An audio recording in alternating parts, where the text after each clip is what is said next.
वाकये को देखा? It is very unfortunate, और एलजी साहब की तरफ से, उनके ऑफिस की तरफ से कोई ना कोई तो पहुंच जाना चाहिए था। और उनके हाथ में बहुत कुछ है इस वक्त, वो फाइनेंशियल सपोर्ट भी कर सकते हैं, और वो उनके जाने से जो है एडमिनिस्ट्रेशन के ऊपर एक प्रेशर बना रहेगा और वो एडमिनिस्ट्रेशन उस हिसाब से काम करेगी।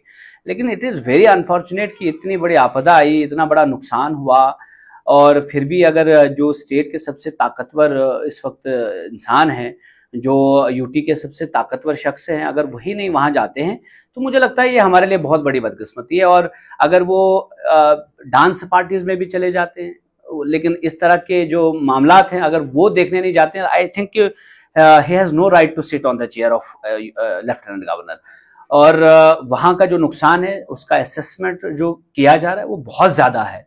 और मुझे लगता है कि जो नुकसान होने से पहले जो एडमिनिस्ट्रेशन की जो डायरेक्शंस थी वो भी प्रॉपर नहीं थी, और उन्होंने रेस्ट्रिक्शंस जो लगानी थी मूवमेंट पे, व्हीकल मूवमेंट जो थी उस पर जो रेस्ट्रिक्शंस लगानी थी वो भी नहीं लगा पाए वो। और प्रॉपरली चीज़ों को जब आप मैनेज नहीं करते हैं तो आप फेल हो जाते हैं।